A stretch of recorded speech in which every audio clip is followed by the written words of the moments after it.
Welcome, everyone, to Saxton on the Pod. Today, we chop it up with Mitch Casey. Mitch is the co-founder of Dime Beauty. Since evolution, Dime Beauty has rapidly emerged as a leading skincare product. Through that growth, private equity has gained interest, and now Dime is on the shelves of Ulta Beauty.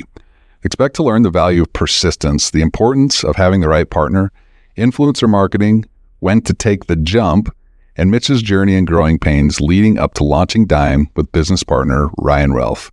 This conversation was so fun for us to have. We respect Mitch and admire him as a person. I really hope you enjoy this show.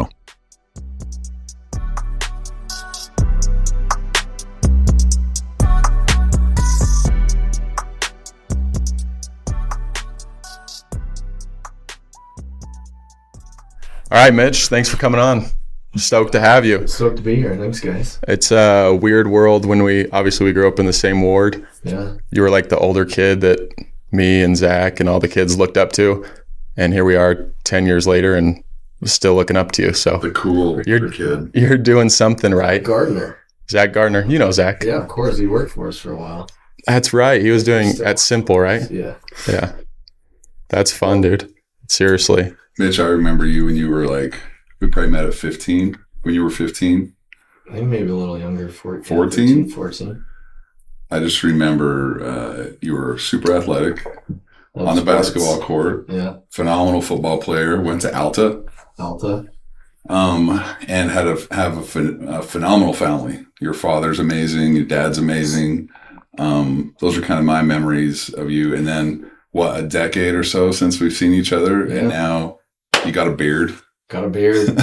4 kids. Be a man or something. 3 kids. 3 kids and one in the oven. Yeah, you're a full-grown man now. So, thanks for coming on. So we want to talk about your journey just from the jump. But right now, let's start at the end. Are you cool with that? Yeah, absolutely. So right now, you've had this success with Dime, and we're going to get into the details of that. But what's life like right now, today? What's your day entail? How have things changed since you guys kind of rocket shipped up? What's life like? It's a lot different than it was 2 years ago. My co-founder and I would talk about this a lot, but a lot of our day-to-day now is a lot more people management, organizational structure developing. It's the reporting. It's stuff that we both kind of decided we don't necessarily love or thrive within. It's kind of the difference between a founder and a CEO. And I never truly understood that difference until the last few years. And I think for us at the core, we've learned that we're founders, we're creators. We can do the CEO, the operational type work, but it's not necessarily what gets us really excited. Yeah. We're super passionate about. So is it more boring? I would say, I think it's just different. Like there's individuals we've interacted with that they thrive with that stuff, right? They thrive with building budgets and building forecasts and coming up with what is called a Hoshin plan, 3 to 5 year plan that you then present to the organization. That stuff's all super important when you get to a certain size, but for us, it's just not what spins our wheels. We love to create, we love to ideate brands, strategy, campaigns, what product innovation can we come out with? Yeah. What unique angles can we go to market with? And so we still dabble in that. And something that we're working through right now is because the business has gotten to a certain size and we've gotten omni-channel, right? We were only online for a while. We're now on Amazon. We're now in retail with Ulta. The business gets a lot more complex. And so a lot of what we've now had to do is more logistics and coordination, and it's pulled us down, and we're trying now to work on getting us to level up again to where we can be more strategic and think through those things that really will move the needle for the business, because that's what we're good at, and hire those around us that can kind of go and do the execution that we've been doing for a long time. So it's readjusting what we've done for so long and making that shift. Yeah. Because you seem like a guy who likes to be in the weeds. From selling candy bars at Case Pack to starting what? I've heard you say like 17 different LLCs. It's been a lot. There's ones that people bring up that I even forgot about. So let me segue. I have a surprise for both of you. Okay. So what I have here is a quick search of Mitch Casey on utah.gov. Businesses registered Let's look at this. There's your copy. 27 deep. So some of these may be a different Mitch Casey, but I know your journey, and I know you started young, and I know the one I remember. Actually, we're gonna kind of jump back a long ways because awesome. This journey's pretty rad. You've never seen this? Have you ever seen this? Like all these names. I think at a time, but yeah, these are all me except for this last, like on the second page, the last 6. So 21. So on this list, there's 27 results of businesses registered to a Mitch Casey, a Mitchell Casey. You're saying 7 of those aren't relevant? Those last, yeah. So we got 20 businesses here. 6. I remember you from Notion Threads. Is that even on here? I don't think it is, unless it was a DBA. So you guys, I remember you were trying to sell t-shirts. And was this in high school? So we did Vital in high school. Okay. And that was like the first business I mean, like you said, I had candy bars. I did some other things, but that was like the first. You didn't register the candy bar business? No, I wasn't paying taxes on that. So Notion was, you did wallets, Yep. t-shirts, there were Backpacks. Well, actually, we didn't do backpacks with Notion. That was Dulo. Notion was primarily hats and t-shirts.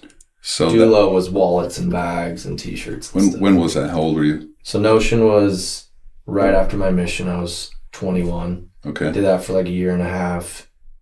Then went to school, got the itch again, and then I started Dulo like 2 years later. Okay. So I remember the very first time I saw your name attached to Notion somehow. Okay. Social media or something, and I was like, and the only thing I knew was you were one of my young men, right, in the church, and you were super athletic, and then I saw that, and I was like, okay, this kid's going places. He's got drive, he's got innovation, he's going to take after his old man and really excel. But let's go back further. So I want to talk a little bit about your family, because I think it's relevant. I'm a father, Seth's my son. I think it's relevant to kind of give flowers to your folks. Mm-hmm. Knowing Keith, your father, he's an amazing dad. And even more important, he's a great example to you guys, to us, to me. I always looked up to Keith. But take me back to kind of as a child, the things he did when he raised you, the things that he taught you. I was raised in a family business, and I know the work ethic that comes from that. We had another guest on. We were joking around about farmers have kids. Yeah. So they have people to work for them. Yep. You know what I mean? Yep. So I doubt that's why Keith had kids. But take us back to your childhood. Yeah, I think the biggest memories I have of my dad is I know he worked a lot, but I just remember the core memories that I had of whether it was a football game or a baseball game or a basketball game. He made time to be at every single one of those. And I don't look at like my situation and owning businesses and how time constrained you are. And I look back, like the carve and sacrifice he made to be at those, like, is a massive deal. Yeah. But he instilled in us a work ethic, and he grew up in a situation where his parents were separated. He lived with a single mom, and so that all those kids had to learn how to work really early on. And he passed that on to us. And so I always saw his work ethic, whether it was at work itself or when he came home and he was helping with dishes or doing yard work. And we had to do those things. And so I grew up around that. And then when he was building his businesses, I can still remember he would bring home boxes of, you get sprayers, right? And you've got the long tube. Right. And one of the projects, we had to cut it down to fit whatever bottle would go in. And we would just have these massive boxes, and we'd pop on American Idol, and we'd be cranking through with just a box, like those paper cutter boards, you know. It was nothing special and fancy, but we would just sit and do that. And those are like my first memories of like working for some, and he'd pay us, I don't know, a nickel for every 1,000 or something like that. At the time it was great because I just made money to buy toys and whatever. But just seeing what he had always done, and then he would always take us into the office too and show us what he was doing and building. And that really hit home because, like, I did the candy bar thing and I sold those at his company. Right. And those were kind of my first experiences of like, hey, I got to buy $300 worth of candy bars, and then I turn around and I can sell it for $600, and wow, I get to keep that $300 difference. And then it's like, okay, but then you got to reinvest it to buy more candy bars. And so he really taught me that initial like profit, revenue. Do you have a box at the Just place? go to Costco, buy. It's literally just a box. I go to Costco, we'd buy the bulk. That was like Was it 50 was it cents. on your honor? Do you have to implement any? It was on time. It wouldn't work now, but Yeah, that's still a right. joke. One of the chemists there, he would just steal them, and he's got a lot of IOUs. Irrelevant I remember now. those boxes, they'd be sitting there, and yeah, it was all on your honor. Stuff the money in. Yep. So what are you doing now with your kids? Because obviously your story is a little bit different than Keith's. You had success at a very young age, and now your kids are young and they don't see you. When maybe you are in the weeds a lot more than it seems, but you were obviously in the weeds, starting stuff, probably working a lot more before and when your kids were young and can't remember. Yep. What are you doing now so that your kids see your work ethic and teach them the same? 6-year-old, 4-year-old, 2-year-old, one on the way. Yeah, And I'm interested to hear your answers to this question because this is it's valuable info. It's a great question, and it's honestly one of my biggest worries is that my kids, because we have come upon a certain financial situation, that they don't appreciate the value of the dollar. And so, like you said, yeah, when we were in like the absolute grind of Dime and we were doing everything from actually filling the bottles and taking the orders to the office, they were too young. Yeah, they don't remember that. We have videos of them at the office and they're like helping throw or do the box. But like you said, they don't remember that. What they do see is that dad works, and I mix up going to office and working from home. And so they see like how much I'm working, and we try and drive home that everything we have, our home, the cars, the food, is because of the work that's put in, the money gained. So now, right now, the biggest thing that we do is, it's a very small thing, but they aren't allowed to do anything in the morning, whether that's TV shows, playing with friends, until they've done chores, right? Yeah. It's how they pay their rent. We always mention, like, you got to pay your rent to live in this house. Yeah. So we just try and instill in them that you can't just be given everything in life. You got to work for stuff. And then we also work through, like, if they want to do extra things, my daughter wants some new shiny shoes, right? It's $20. So we put up a few check boxes, 20 check boxes, and she has to then ask us to do an extra job to get a check box. To get something extra. So she got to work for it, right? And I think for us, like, and we're not perfect parents, my kids aren't perfect, but as we've interacted with other children and other families, like, I think that's the one thing that I'm pretty vigilant towards, is making sure my kids know how to work. Because even kids and families that haven't grown up in wealth or financial means, the work ethic has just declined pretty aggressively, right? Yeah. We've had to hire a lot of youth and young people, and it's crazy how everyone just wants everything for doing very little. It's not the reverse anymore. And so just making sure our kids have that mindset and approach going forward is like one of my biggest focuses and goal. Because me as a father, I can't enable them to the point where once they actually need to get on their own, like, they don't know how to make it happen right for themselves. You know? Come out with like that entitlement mentality, like you're saying a ton of people have. I want as much as possible for as little as possible. Yeah. And it's like, you can't get something for nothing. Yeah. It's a major worry and concern, honestly. And the individuals that don't have that mindset are the ones that have thrived and have actually progressed in our business. Yeah. Those that have that victim entitlement mentality, they don't last very long. And in my opinion, just in the world in general, as an entrepreneur, or if you work in the corporate, that mindset is not going to get you very far. Yeah. I call it the cash out, bro down mentality. Okay. You know, if you want to build something, cash it out and just bro down the rest of your life. I think that that's become prevalent. It's interesting you say that about youth, because you certainly didn't grow up poor, right? We grew up, the area we live in is a nice area, and there's a lot of means to do things.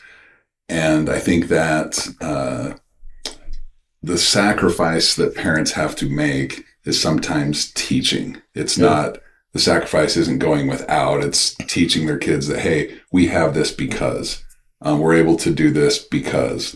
And it's tough. It's tougher when you do have some financial means to instill that work ethic.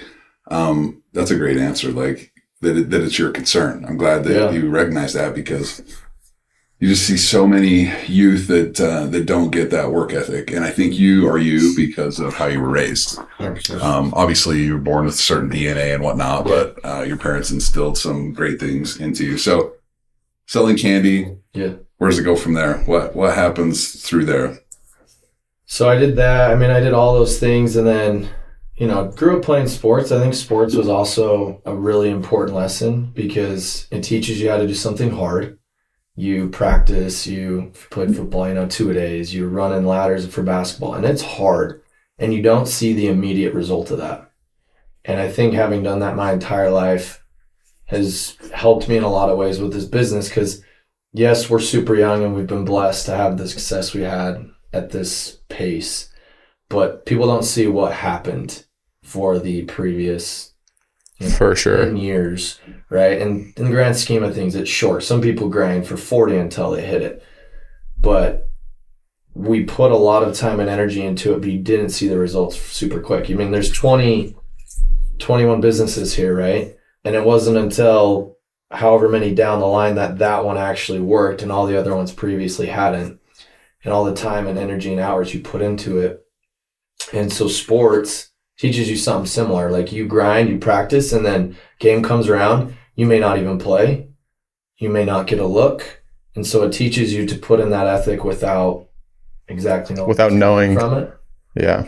And then through like high school, I had the same mentality. I would say I have maybe an above average intelligence, but I made my grades and things work through my work ethic. I always prided myself in working harder than the next person. And you hear it time and time again, I think that's going to get you way further in life than just natural given talents or abilities. Sure, right? I agree, yeah. So I think sports was a huge factor, and I think also team sports. Because when you build a business, I tried the solo entrepreneurship route for a few times. It's hard and it's lonely. Being an entrepreneur in itself is lonely. Yeah. And so when you try and layer in partners, right? Like I had a few partners that didn't work out. I was fortunate enough to find Ryan, and we talked about it previous to this, but we have really nice complementary strengths and weaknesses. But being on a team, you learn how to work with people. And in business, whether it's employees, whether it's vendors, whether it's partners, whether it's the customer you have to deal with, you're never going to jive with everyone. But you have to all come together to work towards the same goal. And sports did that for me. And so it helped me understand how to like navigate different personalities, different perceptions, different work ethics, right? Because not everyone's going to have the same drive that you do. Right. And so sometimes you feel like you're dragging people along. So sports helped a lot with that too. And I think sports get sometimes a bad rap, but I think if you do it right, it teaches you a lot of principles that you can then leverage for your future career, right? Yeah. Yeah, sports is interesting. Not to steal your thunder, but I have vivid memories. I'm 47, right? And by the way, you're 31? Just turned 31, yeah. Okay, so you're much older than your age, given by A, the companies, but B, all the things that you did in your 20s. So I think when people see fast growth, they have to, that's why I want you here, so people can understand this didn't happen overnight. It wasn't, it's the experience that was built up over time. If I could go back to age 22, knowing what I know now, it would be significantly easier, right? And whenever you started this in your late 20s, you had already cultivated a wealth of knowledge that then went into, this business. I have memories of, this is going to sound silly, but back when I was a junior in high school and football, right? Yeah. And we had an amazing season and state championship and all that. And then going into my senior year, I worked harder. I put in more work in the weight room, more work studying, more work trying to better myself. And we didn't have near the success. And I've thought about this so often the last 3 decades. That's just kind of how life is sometimes. You put in the work and prepare, and the result is going to be what the result is going to be. Sometimes it's timing, sometimes it's the market or your opponent or whatever you're up against, but timing is so key. You just have to continue to better yourself, this is so great because this is what you did with all these companies. Failure, success, seeing what worked, tweaking things, honing your skills. So from sports, I know you served a mission. Yep. But before that, you went down, did a little college stint down in southern Utah. So take us there and then kind of continue from there.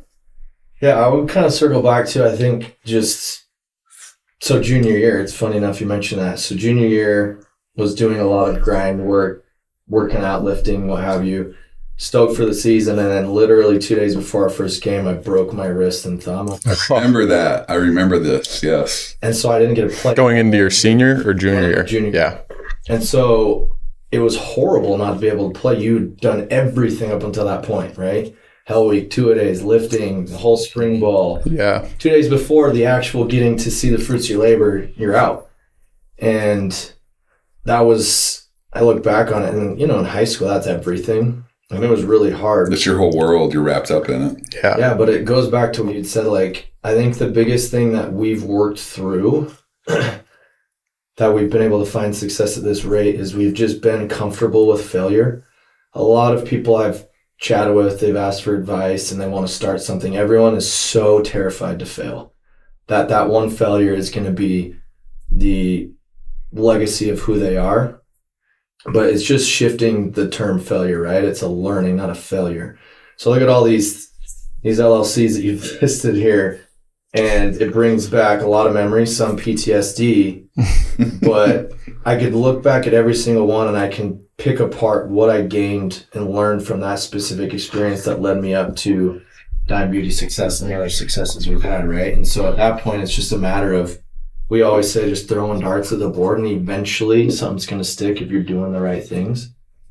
So a little deter from that, but I think it kind of leads up to, so I went down to SU post high school, and I met my current wife. It was the whole reason I went down there. You're not going to have another one, though. I hope not. But what's crazy, and I don't know if you remember this too, so right at the end of school year, I had my mission call. I was supposed to leave in June. I woke up with some pretty significant swollen lymph nodes. And so I went to the doctor to see what the issue was, and went to just some local Instacare, and they ran some biopsy work, and I got a call back and they're like, yeah, it's positive for Hodgkin's lymphoma. Yes, I do remember this. And I'm 18. I'm super healthy. I'm athletic. I'm lifting, and this is really out of left field for me. So I got a lot of emotions going on, and essentially go to see a few more specialists, and they all confirmed, yeah, this is Hodgkin's lymphoma. We got to start prepping to understand the stage. And at this point, I'm like, okay, I'm not going on a mission. Similar. I had been preparing for this for however long, been doing mission prep, all this stuff, and now all of a sudden I'm like 2 months out from leaving, hey, you're not going to go. So I go in, I get another biopsy, they pull it out, I wake up the next morning, and the left side of my face is paralyzed. And they thought I had a stroke, had all these things. Come to find out, I just had a really severe form of Bell's palsy, which in a lot of cases, people just have it resolve over time. But mine was so far gone, it was like 99% dead. I had to have an emergency procedure where they had to go in, cut through my skull, get into my brain, and remove the bone over the nerve that gets the blood flow to your face. So I lost the movement in the left side of my face. I couldn't shut my eye. I couldn't move my lip or anything like that. And it was really hard. Like, just self-conscious, all this stuff. Yeah. And this is all before my mission. And I can still remember, like, our ward had a big old fast. Yeah. And stake president told me, hey, you're not going to be going. Had this big fast because I was going in to, like, better understand what's, like, next steps for tackling the Hodgkin's, and go in, and it's miraculously gone. Everything gets sorted out, and I get to go on my mission. And so it was another, like, going through that taught me a lot of resilience and helped me understand at a very young age, like, I have this expectation of going on my mission, and all of a sudden there's this massive block thrown here that's going to disrupt that expectation. And I think that's helped in a lot of ways too with all of this, because every time you have a vision, you want to start a business, you have this expectation that it's going to be massive and do X, Y, and Z. And more often than not, that expectation is not going to be met. And we as humans, at least myself and those I've been around, like, when we don't have expectations met, it throttles us quite a bit. And for a lot of people, it sets them back and they never want to experience that again. And so then they never try again. And so I've gone through that, and I've gone actually through a lot of other health stuff in the past like year and a half that's kind of continued to build what I would call my resiliency to just challenges. And I think all that stuff just goes back to business. That you're a business guy, you've been doing, like, challenges never go away, ever. Even when things are all seemingly great, you still have 19 things you're having to fix and deal with, right? Yeah. And so what I've learned too is it comes down to like how certain things, like if you're truly passionate about it, those challenges and stressors are a lot easier to manage than ones that maybe you don't have passion for. So they can be the exact same level of stress or weight, but if you have a passion and a desire and you have that ethic, like those things you're willing to just grind through, and they're not as challenging, if you will. Seth said this several times, but he uses the term fail fast. I love it. And it's one of my favorite terms that I don't know if he stole it or if he came up with it. I heard it somewhere. I think Ryan Relf told it to me, but it's fail fast is so key. What I have learned is that sometimes the buildup in your head of failure is worse than the failure itself, you know? And so for me, if I have something that I need to do, I'd almost rather have it thrown in my lap right now. Yeah. Because if I get to think about it for 2 or 3 or 4 days or a week or a month to see what's going to happen, I start to get anxious. I start to get fearful. And then I become like a shell of what I could have done, right? Rather than just, hey, you want to do this? Does it sound good? Let's do it. Yep. You know, and chances are you're probably going to fail. It doesn't mean it's a wrong idea. It just means, hey, I need to pivot, do something different. Ultimately, it might be a bad idea, right? Yeah. But fail fast, and I love it. And I wish someone would have told me that when I was 22, you know, because and felt cheap. That's another key. Felt cheap. Yeah. And like, one saying that I've had for 20 years is risk everything, refuse to fail. And I don't know that that's necessarily right, because it's kept me in some ventures a little longer where I have had a bigger financial piece in. Yeah. And I had to write it out, you know, and to see if it would work because of the financial injection. But fail fast is just such a beautiful way of putting it. And okay, so let's I sidebarred. Sorry, way far away. I've got a question for you, quick. Yeah. So hearing you talk about all these failures and learnings, whatever you want to call them, a lot of people see you where you're at now, where people like you and think that's where I want to be.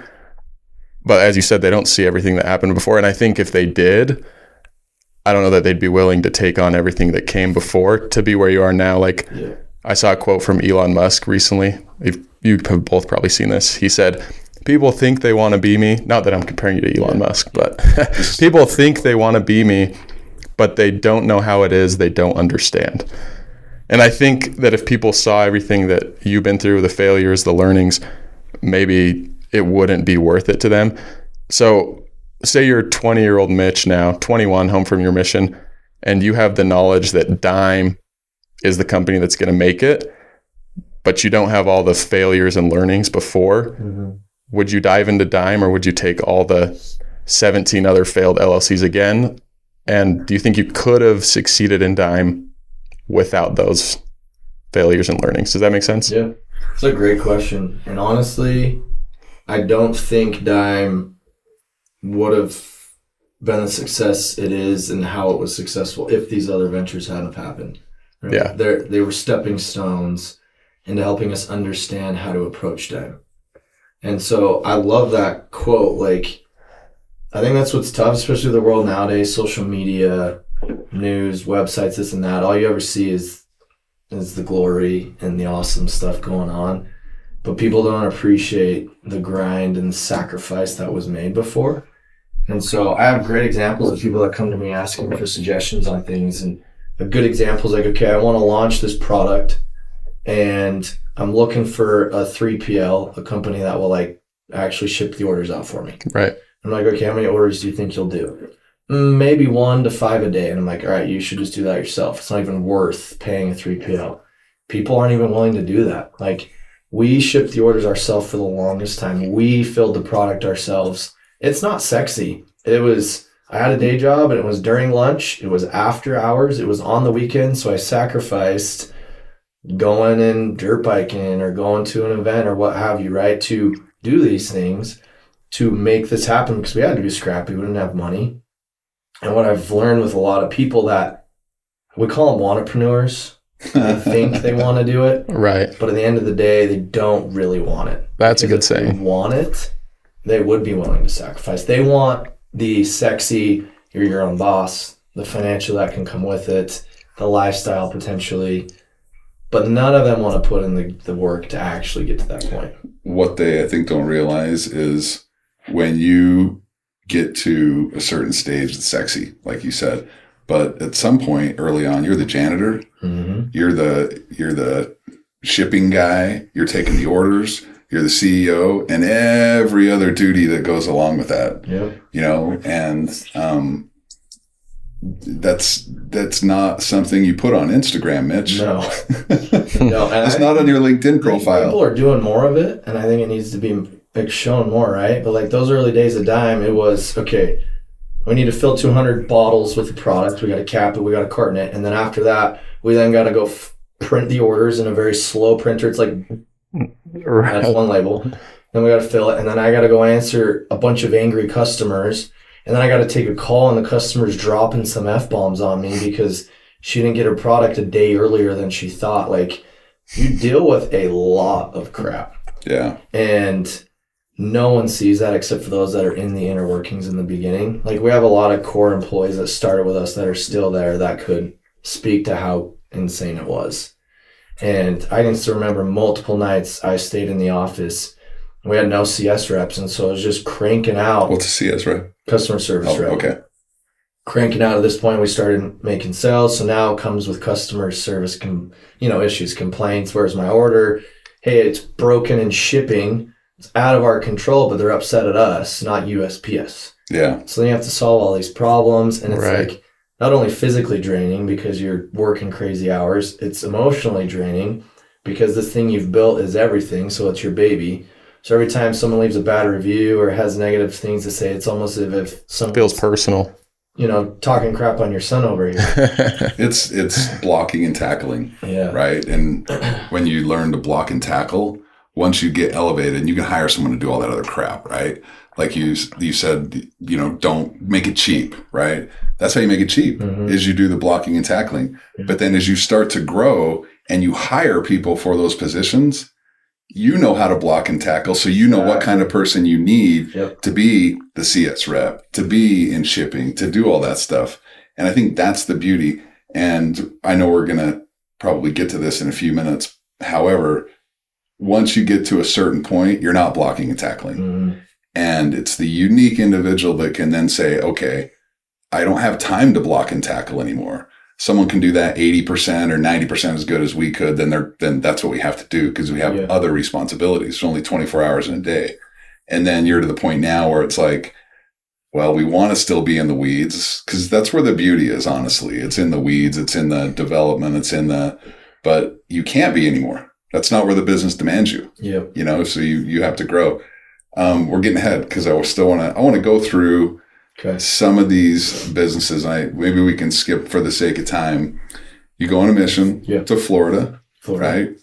Armpit of America. That's Michigan. I'm gonna be straight. Okay. So now Michigan's a beautiful place, beautiful people. Same with Florida. So you go on a mission, come home, marry your girlfriend, who is now your wife. Start going to BYU at that point? Is that right? Yes. Started on BYU. Start going to BYU, and I want to get your take on education here in a second. Yeah. But when you start at the Y, are you working for your old man? So I was trying to escalate things. So I wanted to get into the marketing program. That was the other challenge I had is what do I study? Because I knew at some point I wanted to be my own business, my own boss. So what I studied. And so I tried to understand what tactical skill set that I could actually leverage was I most interested in. Because there was an entrepreneurship degree, but I didn't feel like I'd really get much out of that I could actually utilize. Right. And so marketing I thought was what was most interesting of skill sets that I could actually leverage in building my business. So leading up to that, they require you to get a bunch of prereqs done, right? It's like accounting, finance, economics. And so those classes at BYU are gnarly. They're high demand. And most people will take 1 to 2 of those classes a semester and sprinkle in electives. I, smart enough, decided to take them all at once. And so that semester, I think it was, 1 semester, 2 semesters, I didn't see Maddie ever. I was literally school from 6 a.m. to midnight every single day. But I put in the time and grind so that I could get ahead of whatever my perceived schedule was, right? Yeah. That's another thing I think that we all struggle with is like timeline, because we compare, okay, he did this by age 30 or he did this by age 25, but everyone's got a different time. When you hit success, it doesn't matter. And I think like I try and drive that home. Yeah, hitting success early is great because then it compounds and there's a lot more you can do later on. But I myself even do this. Like we can't put timestamps to things as much as we do. We can set goals. I think that's great. But if we cause additional stress on ourselves to try and hit X, Y, and Z, and then if we don't hit it, we're completely deflated and we want to continue on, that's when it becomes dangerous, right? So do schooling, and that's all I did. My head down was in schooling. Maddie worked as an orthodontist assistant to make us some money.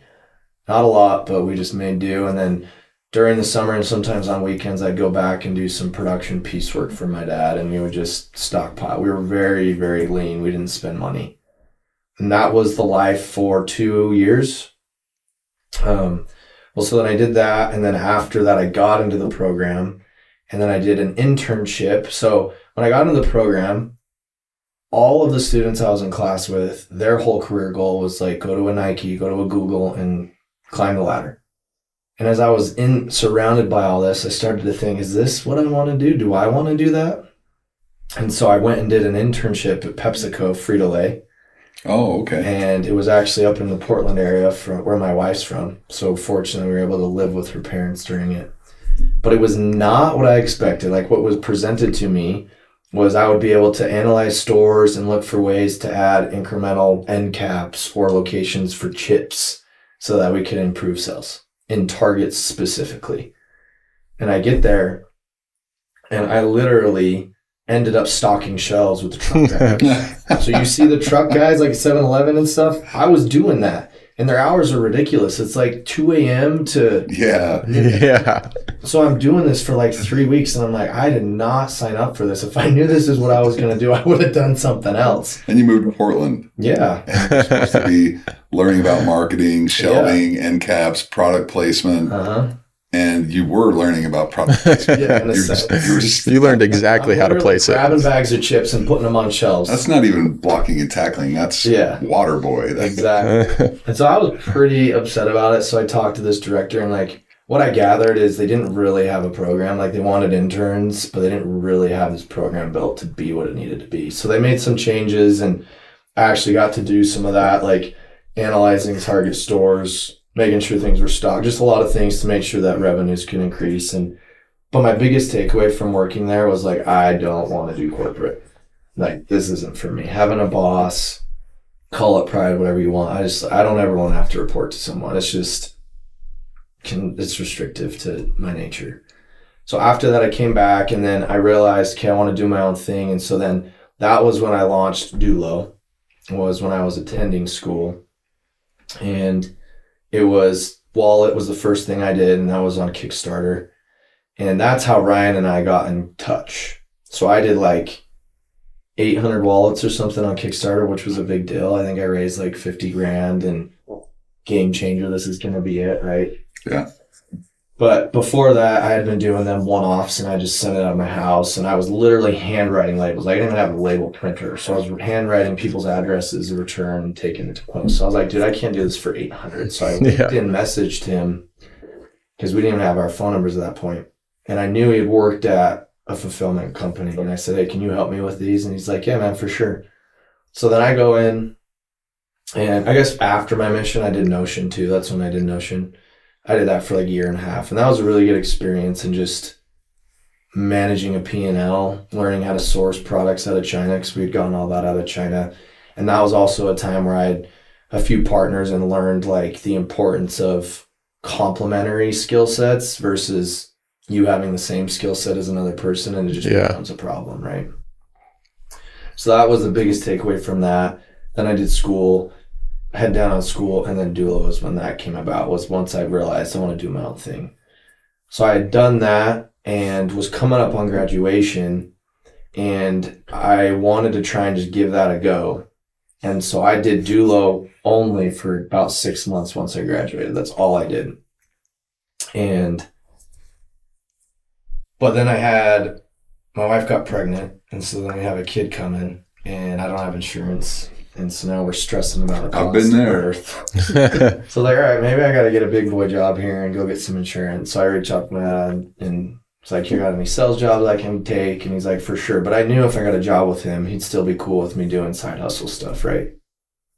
And so in the exact same way, my dad knew I connected with Ryan, and he said, hey, you should see if you'd want to come do sales for me too. Because they had a sales force that was super experienced, but they're all getting to the age of retirement.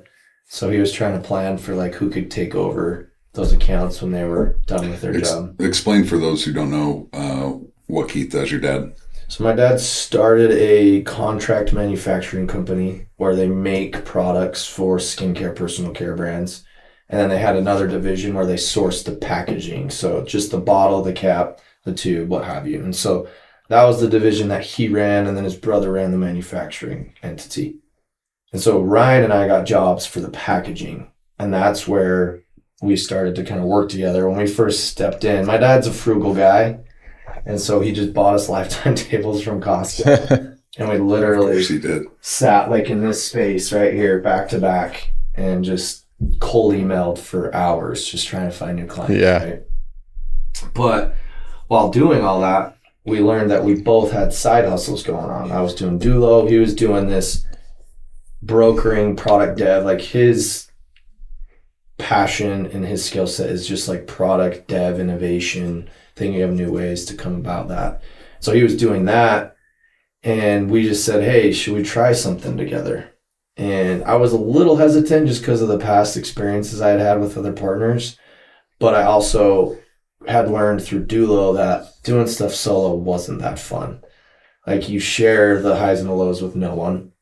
And when you have to make tough decisions, you like get analysis paralysis, you doubt yourself, and you kind of just, you know what I mean? You have that challenge. And so wanted to give it a go. And as we started to work together, we learned very quickly that we complemented each other really well. If you look at a spectrum of like creative and analytical, I'm probably like in between the center of the spectrum and closer to the analytical side, and he's the exact same on the opposite for creative. Okay. And so we learned really quickly how we complemented each other that way, and just our personalities in general also went really well. Like when you have someone that's just like you bash heads a lot. Yeah. And he and I are alike in the ways that are important, but different in the ways that make it so that we can You're a good fit for each other. Yeah. And so that's when all these, like most of these LLCs start popping up. Just throwing darts. Yeah. So Simple Ventures was the very first one that he and I started.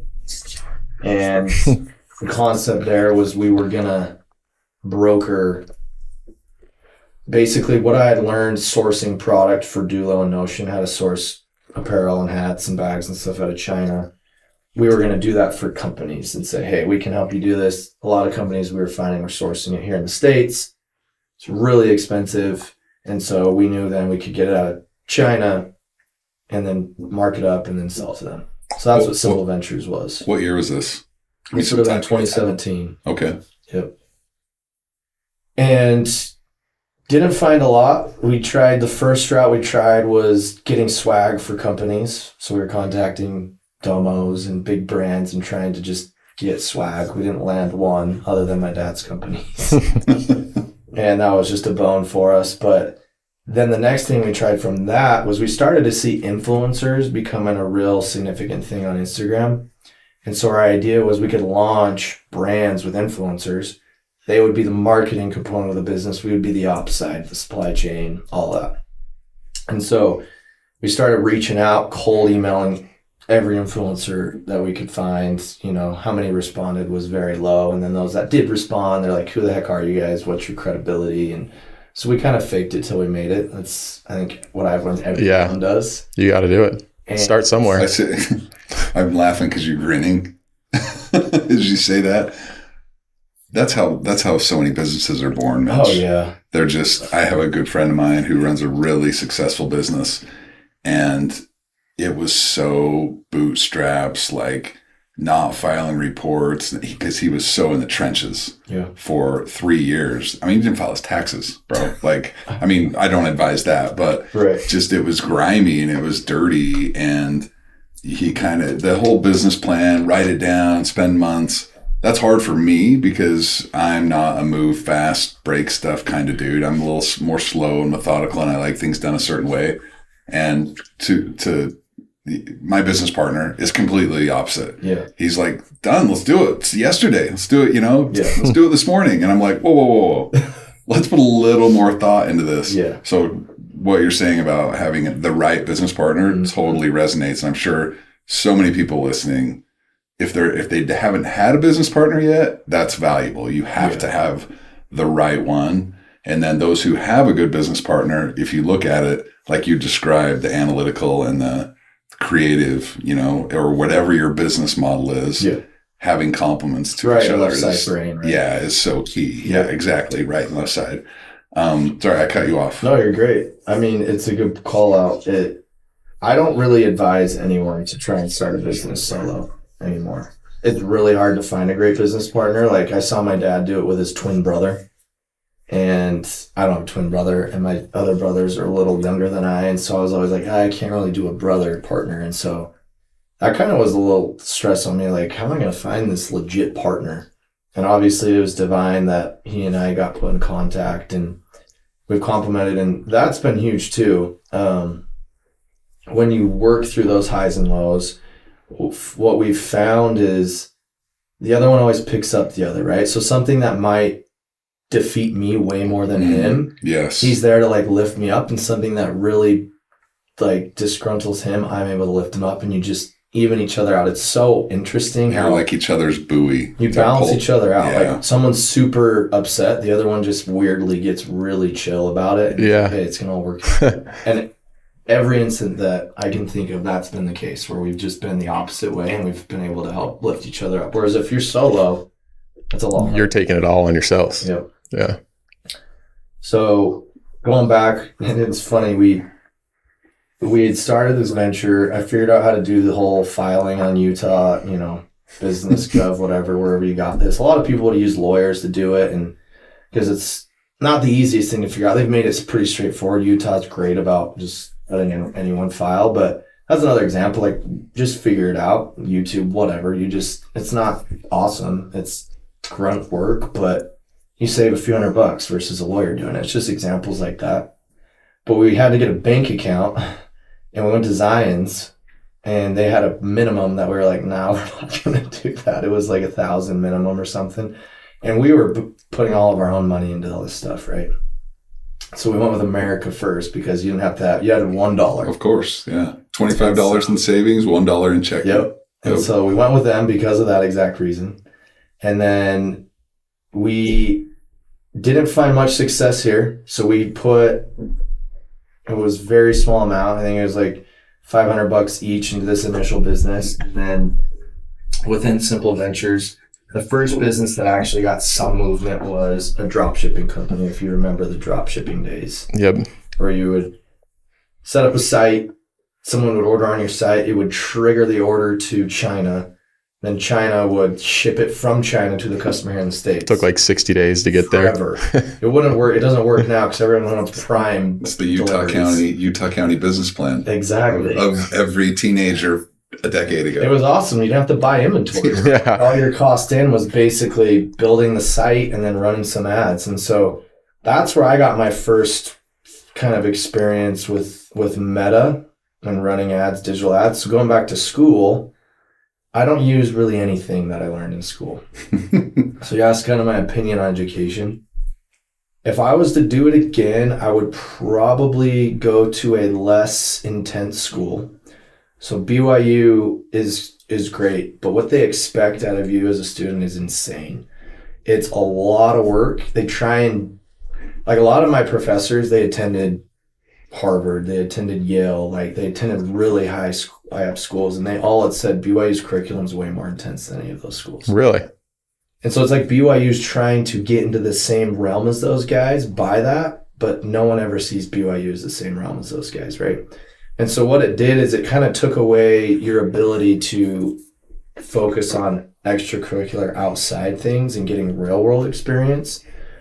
Fortunately, after I did that prereq stuff, once I got into the program itself, I was really focused on like club involvement and being involved in the marketing club and the entrepreneurship club and trying to just get exposure to a lot of things, because those clubs and things will get you more like tactical workshops, right? They'll have someone come in and walk you through Google ads or meta ads or what have you. But the actual curriculum, I think it's changed from what I've understood. But back then, I didn't learn any of that. No tactical. I'm like, how do I do SEO? How do I build a site? How do I do meta? None of that.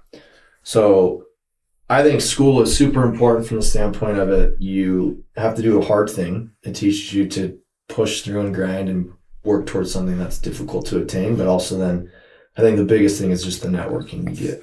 Yeah.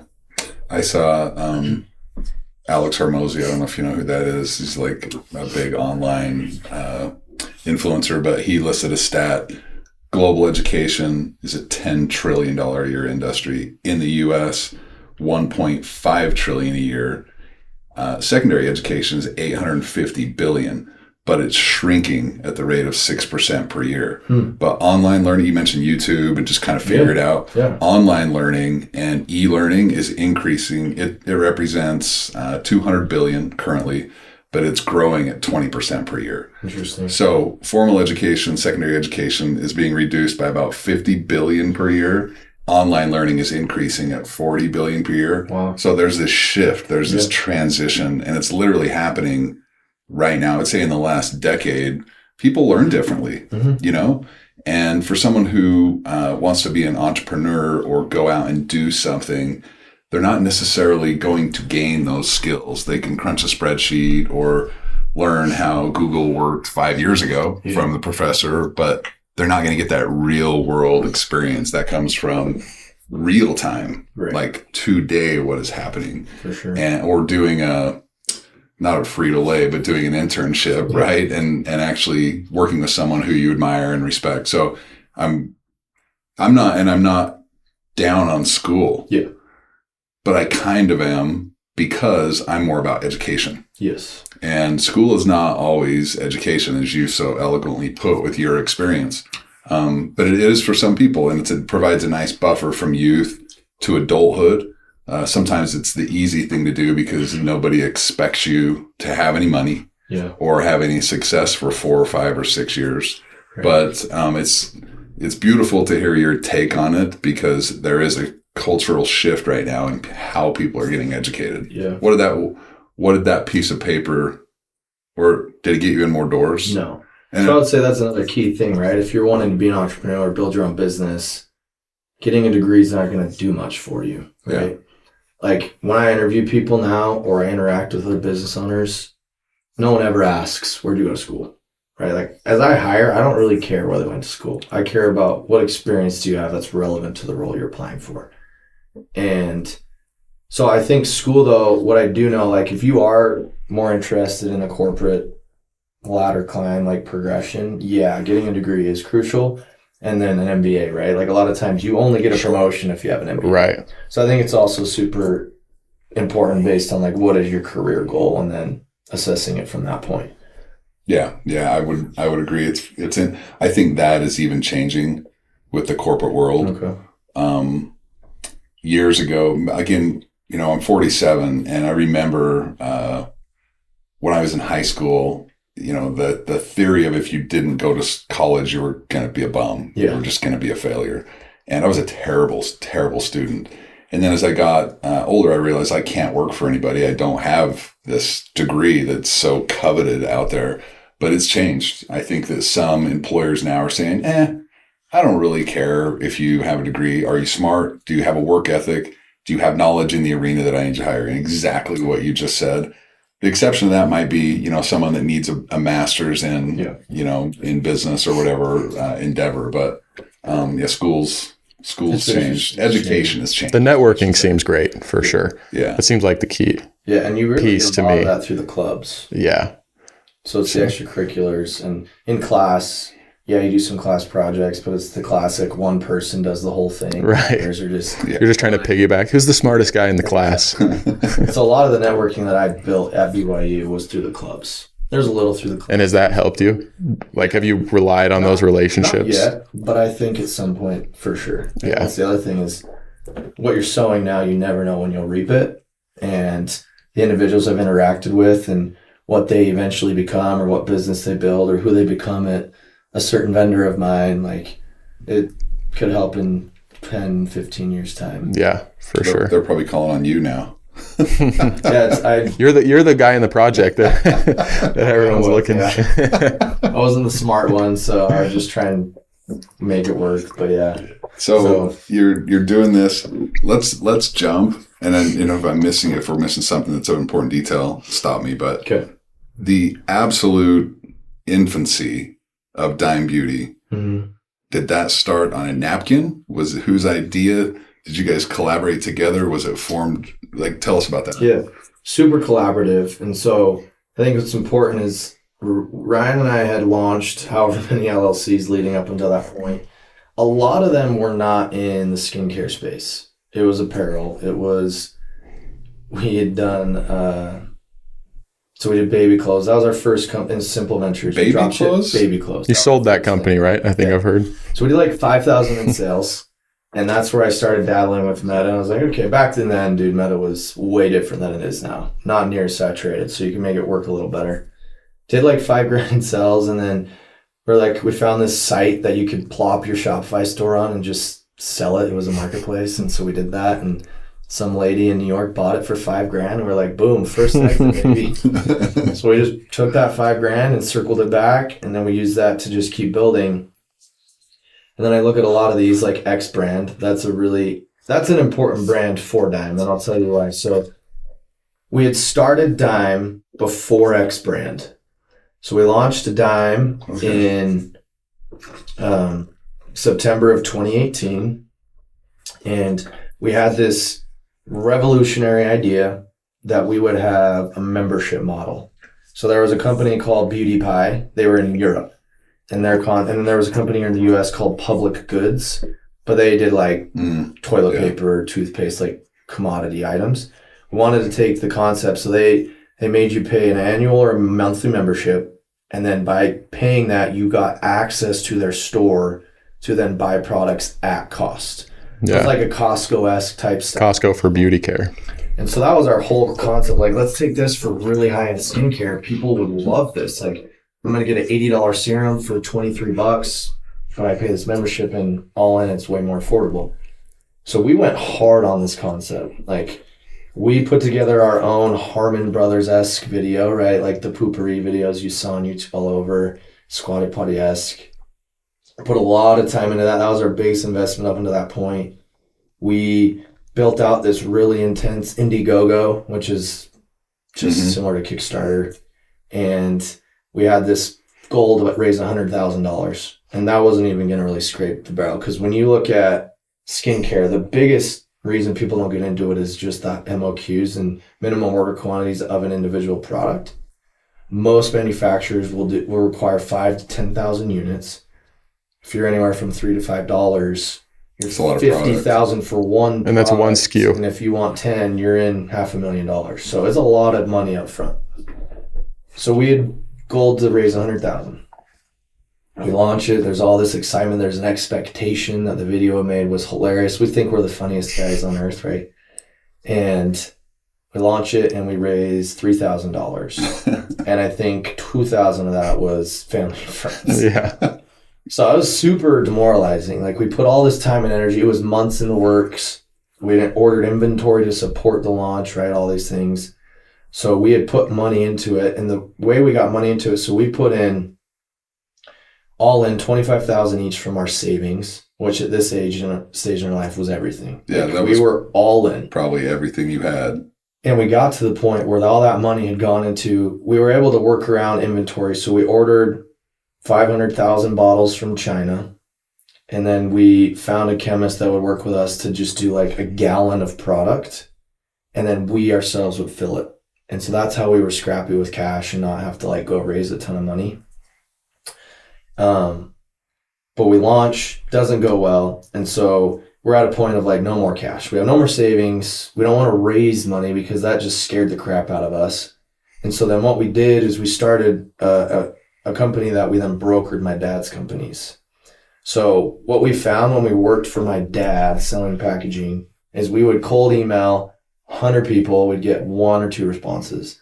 Of those 1 or 2 responses, more often than not, they wanted a turnkey product, meaning they wanted the fill, like the cream itself, the bottle, they just wanted it done. They didn't want just the packaging, right? And so we saw this as an opportunity and we said, hey, can we broker the contract? We weren't employed by the contract manufacturer, but hey, we'll bring business to it. We'll make money ourselves. And so they're like, yeah, we're cool with it. But what was cool is we could then decide what that markup was. And we just tested the waters and gauged like how much we feel like we could charge. And so we presented ourselves as this company and we started brokering it, and we did the same thing, mass outreach. And we landed a few clients that were really significant.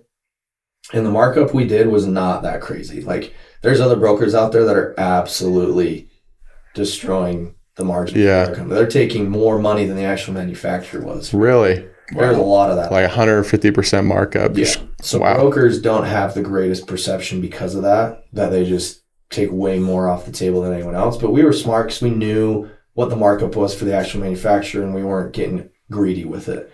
So we started winning business because our quotes were actually competitive. And so that is the money we started generating that we then funded Dime with. But what's funny is it started to make some decent money. And my dad's like, you guys should do this. Like, this should be your thing. Because he had worked with other guys that made a lot of money. And it's a pretty low maintenance thing. Like, you don't have overhead. Once you're set up, it's your all the risk is in the manufacturers.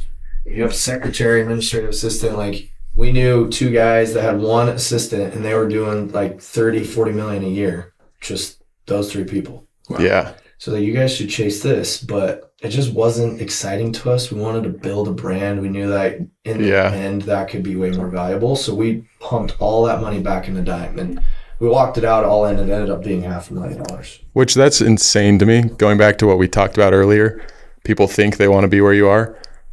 999,000 people out of 999,999 people out of 1 million would not have done that. Would not have. My dad was like, you guys are crazy. Yeah. Because he knew the space. The skincare space was super saturated, very competitive. And he's supported us in all ways, right? And he'll laugh with this, but he literally told us, you guys are crazy for doing this. Yeah, I mean, it seems crazy. Like, right. It does. And was that hard to go against? Because for sure. I mean, I know you respect your father. We talked about that. Was it hard to go against that maybe advice or suggestion of, hey, dude, this is working. Roll with it. Totally. Yeah, we did Dime for all of 2018, and we did 50,000 in sales, which... Meanwhile, the side hustle. Yeah, and that was burning money, right? 50,000, because we were testing influencers. 5,000 here for this individual doesn't make 1 sale, so it's just 5K burned. Yeah. We got to buy inventory. Like that 50, like we lost a lot. Yeah, your bottom line's, you put in $500,000. Your bottom line's minus 450. And so we're looking at this, and then we look at this brokering, and when it came to that point, so end of 2019, we had a real conversation of like, do we stop Dime and actually chase brokering thing, build the brokering thing up where there's like sizable foundation of cash that we could then use as like investing and stuff. But for whatever reason, that just didn't feel right. We felt like we were just on the brink of something with Dime. We just needed to make some changes. And so that's another crucial thing is I think a lot of people, it's like that image, you see the guy digging for gold. Yeah. And then he quits like 2 shovels into the gold. I think that happens with a lot of people. They get to a point, it's not that their idea is bad like you had said, it's just they need to maybe make some minor tweaks. Yeah. And so this X brand I'll get to that in a sec because it's important. But what we did to make the change is being on the manufacturing side and being with the trends of the industry. We knew that clean was becoming a big thing. And clean at the time was very arbitrary. Like, what does clean mean? Anyone could claim it. But then when you look at their ingredient list, it was full of toxic stuff. And so we were like, let's actually make a clean product and let's make our packaging bougie. We had plastic. You don't get a great feel for that. And so we went with glass. We did black with like a gold stamp so it shined, and it was just different. That was the other thing, is we were doing black and gold in an industry that was typically white, pink. And so we got a lot of pushback on that too, of doing black and gold. But we were like, we want it to stand out. And if you go on a shelf, and we were thinking long term, like Ulta right now, if you walk through a store, everything is pink and white and like light blues and purples. If you had a black and gold product, that would pop, right? And so that was our whole goal, is we wanted that to be kind of a decorative item too. Like, people want to keep it on their shelf versus throwing it in the drawer. Yeah. So those are the tweaks we made. And then simultaneously, we had launched X brand, which was this concept around an eyelash serum. So we had an eyelash serum for Dime. We took the same formula for X brand, and we tried to make it just really expensive. So we charged $100. We got these really nice boxes, like Apple iPhone-esque, slide it out, foam, and it's just one eyelash serum. So just tried to make presentation phenomenal. And it's similar to what's the competitor, the big competitor in that there's space? Grande Lash, Latisse. Latisse, yeah. Which is, I mean, spendy. Yeah, products. Those products, like if you were getting an eyelash serum back in the day, you were paying $150. Yeah. So we did 100, and meanwhile, we dropped $7,000 on this meta course that I took. So I paid $7,000, and I learned it from one of these guys marketing on Instagram of like, I'll teach you all the ins and outs. And it actually was a super valuable, like some of the best money we've spent, because I really learned meta in and out. And so I used that to try and build up an email base for this X brand. And I got a few thousand emails. It was like this whole, you get them in and then you launch and then you get a bunch of buys through email. Mm-hmm. We bought all this inventory, and it was more expensive. Those boxes were like $1.50 each. And the eyelash serum itself was probably like $3 or $4. And I think we had like 10,000 units. So it was a good chunk of the money at the time. We do all this. I'm super stoked. We've got all these emails that seem super excited, because it was like, hey, product's coming, launch, sign up. We launch it. We did not do one sale. Not one? Not one. Not one sale. And so this was one of the more like debilitating times for me. And because we'd put a lot of energy into this one, and it was like nothing had hit it up until this point, except for the brokering. Like all the brand stuff we'd been doing, not one thing had worked. I got a question. Pause right here for a sec. What was your wife saying at this time? She thought I was nuts. Like, I mean, all our savings are gone. Let's give your wife some flowers for this time in your life, because she's got to be like looking at you like, I mean, what were those conversations? What was the pillow talk like at night? It was just like, at that point in time, I felt like the entrepreneur. The guy was like, hey, here's my next idea. Here's this and this. And it was that for her. And like at a point she said, she was second guessing, like, what is my life going to look like with this? Yeah. Well, you're making money did she know about the brokering business? Yeah. So she's like, you guys can grow this and be making 7 figures, but we're pouring it all into who knows what. Oh yeah. We don't even know if this is, to your point, you put in all this work and you have no idea what's going to come of it. You don't know if it's going to work. You don't. I think she was, and Ryan's wife, she believed in Dime, but she's similar. Like, you guys are crazy. My dad's like, we were going against the grain here, and no one really, and I think we've kind of taken that with us all along, is just like this chip on your shoulder. And I kind of had that growing up too. Like, I wasn't the biggest kid all the time. And to be like one of the go-to guys, I had to work really hard. And so I've always kind of had that. We've taken that with us. It's not that we didn't have support or this or that, but it was always like, are you sure? That's kind of silly. Like, you guys have done this 10 times. Look at Mitch. He's been 15. How's your little business, buddy? Exactly. I can just, I mean, for those who are listening to this right now that have a spouse, they know what we're talking about, right? If you're not married yet, you're going to know. but having a supportive spouse through all of this that believes in you, maybe they give you some direction, but I mean, your wife's probably scratching her head at this moment in time saying like, what is my life gonna be like? It says a lot about. But ultimately they just stuck with us. Right? It's such a beautiful thing when that happens and they stick with you and they just support. And it's important to note too, like during this time, like we were grinding, but we had kids. And so a lot of this took us away at nights on the weekends, and then it forced our wives to have to deal with the kids on their own. So they've made just as much sacrifice, and a lot of people don't see that. Like for a time when Dime was chaos, I was rarely home, and if I was emailing or slacking or texting or whatever and wasn't present. And it was hard. Like it took a toll on the marriage itself, and a lot of times she felt like a widow with kids. And so it's sacrifice on both, and you do have to have a partner that supports you in that endeavor, because it's scary. Like you take those leaps. And when Dime started to pick, this is getting a little ahead, but when Dime started to pick up, like we were leasing some space from my dad in his office, and it was getting to the point where it was out of control. We were consuming too much. And he's like, you guys got to get out of here, and you got to I can't have you like doing this and working for me. It's just not working. And so we had to take the leap where we quit. So we had insurance, we had some income, salary with him. We had to quit and go do Dime full time, gave up the insurance. We didn't pay ourselves for 6 months. It was hard. Like that was the hard. And at the same time, we had to go find an actual building and pay rent.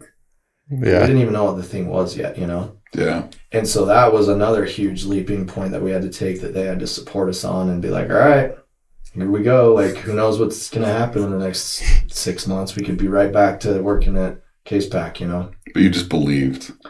Yeah, I think it's like, one, you can't be afraid to fail, because at that point, what holds people back is immediately thinking about, we're going to fail. This isn't going to work. And of course, you think about that. But I think of the 19 other learnings, failures we had come be somewhat numb to it. Like, it's just normal. It's like, okay, if we fail, so what? We move on to the next thing. Yeah. And it's definitely a leap of faith. And at every single point, I'm sure you felt the same, an entrepreneur has to take that leap. There's never a perfect line where like you can have everything dialed up and you have no real risk. There's one point, and typically multiple, but there's always going to be at least one point where you got to take that leap. There's a big leap. Yeah. There's little jumps, and then there's a big leap. Yep. And I think that is what holds people back more often than not, is that leap, because it is terrifying. So you've launched this eyelash serum. It gets not one sale. And the pillow talk is, honey, I'm like crushed, I know imagine. you're not an idiot, but what are we doing here? Yeah. Right? And this is like a great moment when like I was super defeated, because I had, this was me. Like I'm the type of person where I feel very responsible for things, and I shoulder that. And I can still remember, I've said this on others, but Ryan had sent me a text, and it was just that Forrest Gump gif where he's like waving on the boat. And he's like, what does it say? Like, hey, or something. Yeah. Like, are you still there? Like, I don't pretty know much. why it just hit me, and it's just like a lighthearted approach about it. And it's just like, dude, because at that moment I was like, I'm done with this, man. Like, I don't know if I can do this anymore. Just going to work for my dad and just be the next Frito-Lay guy, and Frito-Lay stocking chips. Yeah. But that was a good example of I was super down. He lifted me up, and we worked through it. And so then we had X brand going. We had Dime. We were redeveloping Dime. We had all this packaging coming in, the new class and all of that. But with X brand, we had at the time still been trying influencers. We had not had any success, and we had tried probably 50 at that point. But there was one influencer here in Utah, ironically enough. We had sent her an X brand eyelash serum, and we asked her to post it for commission only. That was really rare back in the day. Very few influencers would post for commission only. They wanted money up front. And so didn't really expect her to post or anything like that. There was no like schedule of, hey, when are you going to post? Here's this and that. It was literally just, we're desperate at this point. So I can still remember we were in our house. I was laying sod. And at this point, with Shopify, you have an app on your phone. And every time you get a sale, it's like a ka-ching. And it's a notification. And we have it on because we're getting like no sales. It's maybe one every 3 days, right? All of a sudden I hear it going off. It's like ka-ching, ka-ching. It's like 10, 12 a minute. So I go over there, I check it, and sure enough, it's Shopify, and it's like saying we're getting all of these orders on X brand. So I text Ryan, I'm like, dude, are you seeing the same thing? Is this like a bug or something? He's like, no, I'm seeing it too. So I start looking into it. And all the orders coming through had a discount code attached to it. That was the discount code we gave to that influencer. And so I'd say this because that was the first time we'd experienced the power and the fact that influencers could be a channel that was scalable and effective. And it was a Utah influencer. Yeah, and she had 65,000 followers. Wow. Like nothing crazy. And she ended up driving 20 grand in sales. Wow. And this is X brand. This is not Dime. Wow. And so we're like, wow, okay, this is legit. So we immediately proposed her Dime because that was what we had been building. X brand at that point was kind of like, this is lame. But that gave us the insights that this could work. So then we had to do the same for Dime, and we saw success again. And then simultaneously, I've been talking to an influencer agency on and off for a year and a half. And I got in touch with them because I had cold emailed an individual, and he was her agent.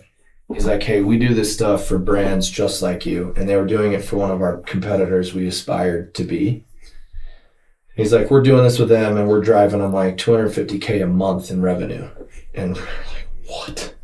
That would be insane. But the caveat was they said you had to commit to $50,000 up front in order to like make this work.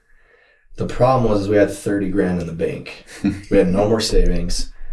So I basically negotiated with them where typically you would pay it all up front, then they would post. I said, okay, we will pay you guys, but we want them to post first. And then after they've done both of their deliverables, we'll pay it out.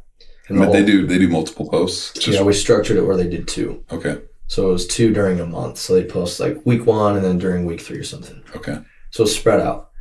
And took that risk. If they had all failed like these other ones had, we would have been scrambling to find cash to pay them. But if they had worked, like the gal that we had just worked with, then it could be something.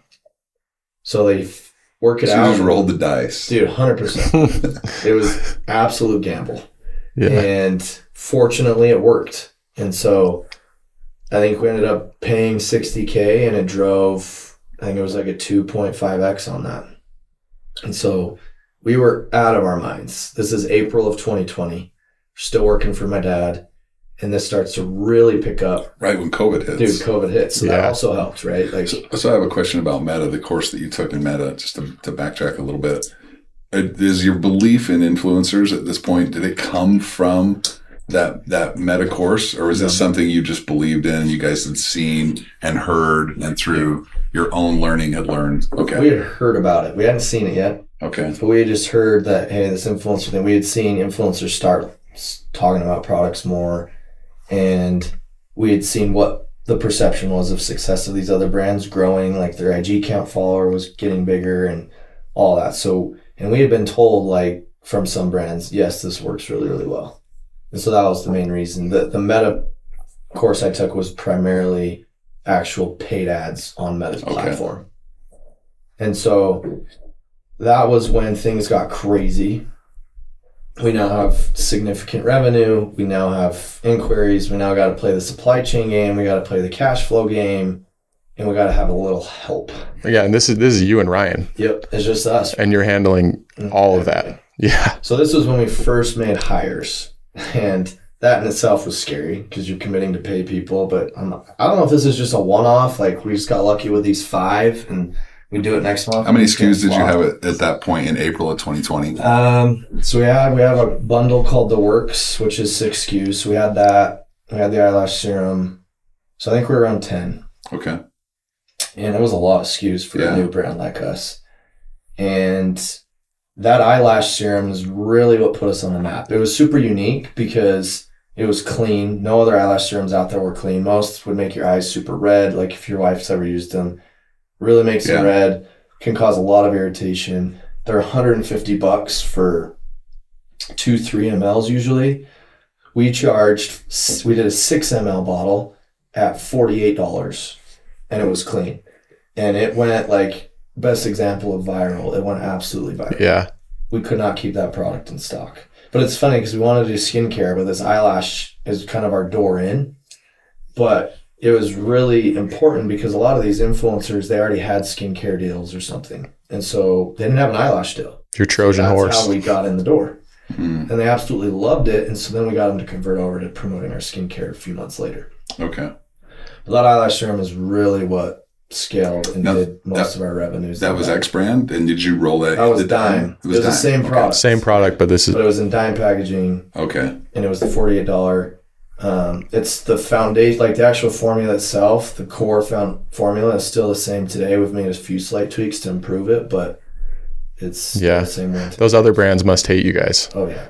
It's like they all had a pact of, we're going to charge this much, and then you guys come in, completely disrupt the space and just take off. Yep. It was crazy. I'm interested to hear the back end of, because I mean, COVID is like scarred in everybody's head. Yeah. You can't, like, everybody remembers where they were at when this earthquake happened in Utah, and when businesses shut down and you couldn't go to like it was mayhem. Couldn't buy toilet paper. But everything was right here local. You weren't relying on, I mean, yes, for your product from overseas or whatever, but you were doing your fulfillment and all that right here locally with your own people. I'm so interested because your growth took place during COVID. Yeah. Like, I wonder if being here was a strength. I'm interested to hear your take on all. So we got our packaging, our glass out of China. There's nowhere else in the world you can get cosmetic glass packaging other than China. So business idea if you want to do that. Yeah. And then cartons we got here in Utah. We made the product here in Utah, right here in Draper. And then, like you said, we did all the fulfillment, shipped out orders. We actually filled the product in Utah. And so that gave us a huge advantage, but presented a challenge because of COVID, right? So it was like interaction, this and that. And so the only way you could have people in business was if it was essential or manufacturing at that point. Yeah. So we were able to deem manufacturing because we did fill the product within our company. And so a lot of I can still remember one day there was like no one in office because everyone had COVID, but we still had to come in and ship orders out. Like, so we had to be strategic about like not interacting. So certain people had to come in at shifts to make sure that we were in a line with whatever the mandates were at the time. Was it difficult to get the glass out of China during that? It was. Because you're starting to blow up. Yeah, because the issues you had during COVID was the freight, like the containers in Long Beach, right? So it wasn't actually they would just get stuck. China. It was everyone was stuck in Long Beach because they didn't have any labor to unload. And so during COVID, you would have a freight container cost $5,000. It went up to $40,000 during COVID. Are you kidding? So you have to bake that into your cost, right? So if I paid, I don't know, $1 as an example for a bottle, you bake in that $4,000 and you can ship a lot of bottles on a container. But when it goes from $5,000 to $40,000, that really hikes your costs up. Yeah. So we had to navigate that. The raws that you had to get for your formulas, because they come from all over the world, was also a huge challenge. Like, one supplier was fine and easy, but then this one supplier in France who has a proprietary blend, we couldn't get it.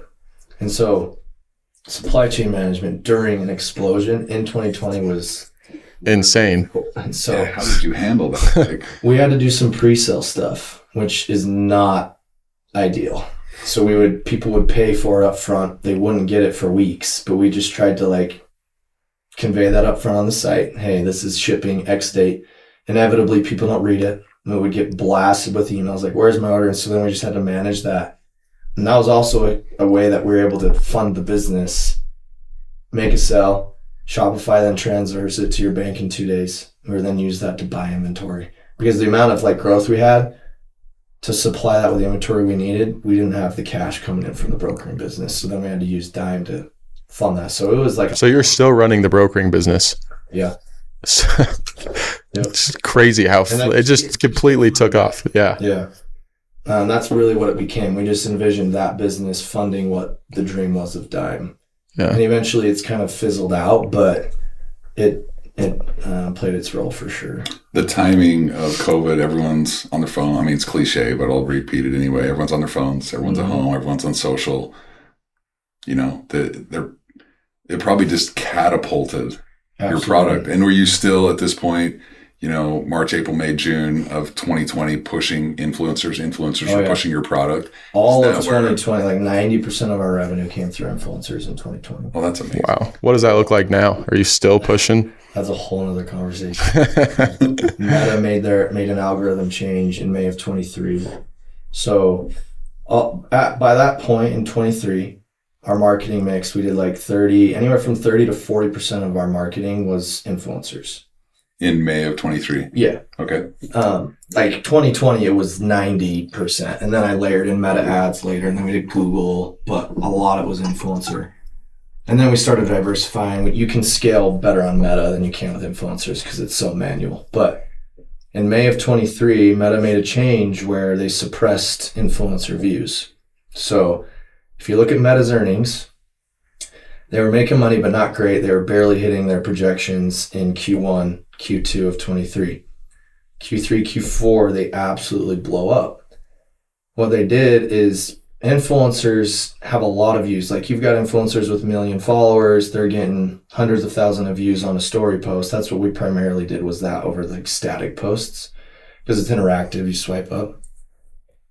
But Meta doesn't make anything on that. So the influencer business is nuts. Like there's influencer partners we were working with that were clearing 15 to 20 million a year easy. Wow. Like single influencer just doing. Yes. Wow. Insane cash. Like the amount of money we would pay some of these people was incredible. We would have one individual move 7 figures worth of product. Wow.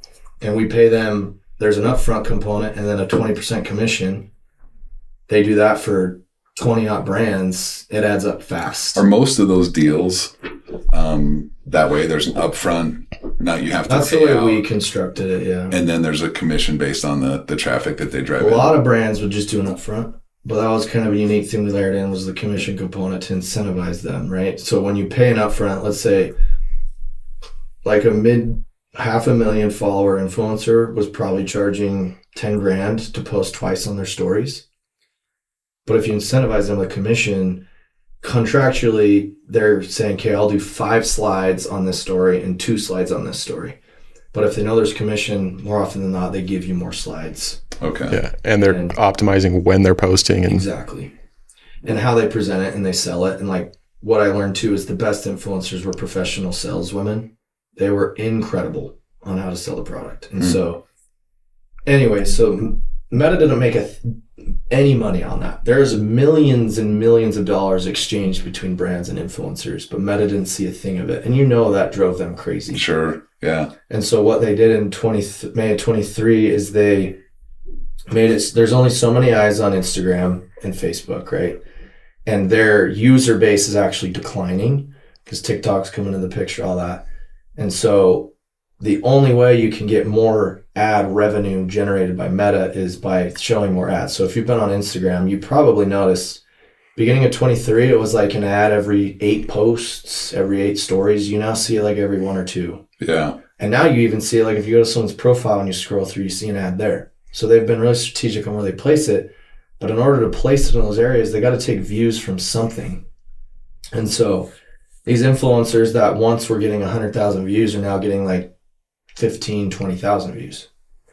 So I've never heard this. This is it's changed our business. That's super interesting. Yeah. Has been a huge adjustment in how we've had to like market, and where it was such a big piece of it, like not only acquiring new customers, but they also drove a lot of customers back to us. And that was one of our best components and metrics, was our returning customer rate. We make a great product. Our brand's great, but they were a big piece of that. And so that's been a super unique thing to navigate over the last almost, I guess, year to this point. Was 21 and 22, I don't want to get too far off on the tangent, but was it similar with influencers? Yeah, I mean, it was heavily influencers, but the percentage came down as we started spending more on Meta and Google and other. And you're retaining you acquire them, and then you're starting to retain those customers as well. Yeah. Interesting. Yeah, so that algorithm change has disrupted a lot of stuff. Like, we interact with them pretty frequently, right? And a lot of these influencers, that was their sole job, and now that they're making what they're making, their husbands have had to go back to work and stuff. That's crazy. I haven't heard about that. I'm surprised that's not a bigger We have a lot headline. We were probably one of the better brands at influencer marketing. Like that was the biggest thing ever. People would ask like how we're doing it. We made it very systematic. I built this internal database where we could track very well our ROI on them. How many new customers returning? What type of customer? Is it a skincare customer? Is it a beauty customer? We got very systematic and data oriented with it, where we could drive profit with influencers. Most brands use influencers just for awareness. It's our awareness, we'll get eyeballs, but we did it as, I got to make money on this. So every dollar I put in, I need $2.50 back out. Yeah, call to action. They gotta go to the site. They gotta purchase the product. So we got really good at that, and we worked with hundreds of influencers on a given month, and we got down to like understanding who was legit, who wasn't, because you could have someone with 2 million followers that wouldn't drive a thing. Then you could take someone that had 60,000 followers and drive 20, 30 grand for you on a given post. So just the customer engagement with the follower. Is that really what it boils down to? Yep. Interesting. So we've learned a lot with influencer marketing on Instagram specifically. TikTok's the whole new beast. Snapchat's its own thing. But a lot of people are saying kind of the Instagram influencer time is dead. 2020 to 2023 was bonkers. It was kind of like the Wild West. Yeah. And we joke there's going to be a documentary about it. At least you guys got to ride the wave. I've never heard that story. Like what you just explained for the last few minutes, I've never heard it. It reminds me of, I thought of Vine for some reason. Yeah. Was Vine big when you were in high school? Yeah, it was. Yeah. Well, Vine's gone, right? It's dismantled. And I saw a couple documentaries about people on Vine that were just slaying it. And when that got pulled, they were like, they had to reinvent themselves on another platform and navigate all their followers to them. Yep. And it kind of sucks when you build an empire around a platform and then the platform just, types in something and completely changes, not only for the influencer, but for the brands. Yes. That's how they're reaching their customers. Yep. That's business, right? You have to pivot and figure it out. But yeah, I thought of Vine. Yeah, it's 100% how it is. Instagram, Meta, Facebook's not going to go, but they're definitely doing everything they can to squeeze as much out of it while they can. Yeah. And it's interesting to see what happens with TikTok, right? Like the whole thing with Congress, and TikTok won't go away, but someone in the States has got to buy them. Who's the most likely to buy them? It feels like it'd be Meta. But, right. Unless they don't let it happen. Yeah. TikTok's been an interesting one too, because our customer demographics, 30 to 55-year-old women, they're not really on TikTok. The demographic on TikTok is much younger. There are some, but majority of the users on TikTok are 18 to 24. So we don't use TikTok that heavily. Most of our marketing is through Meta, which is Facebook. Yeah. That is crazy. Cash to spend. No disposable income. On serums. So that happens. They changed it May of 23. When did you get into Ulta? So we launched. So that's because that's got to be great timing, right? So timing. You mentioned timing. Like we launched time in 2020. Well, we launched it before, but like we find scale in 2020, COVID, when everyone's on their phone. We're an e-commerce brand. 95% of our traffic's on phone versus laptop or tablet. Like that absolutely had to help us for sure. And then this is where I see like getting on a religious standpoint, like the Lord's hand in everything. This adjustment that happened in May has been very uncomfortable. It's been hard because we spent millions and millions of dollars with influencers, and the decline has happened very fast. Like we were trying to diversify and not have all our eggs in one basket, but it takes time because you can't just throw millions of dollars into one account and channel and like see the same scale and success, right?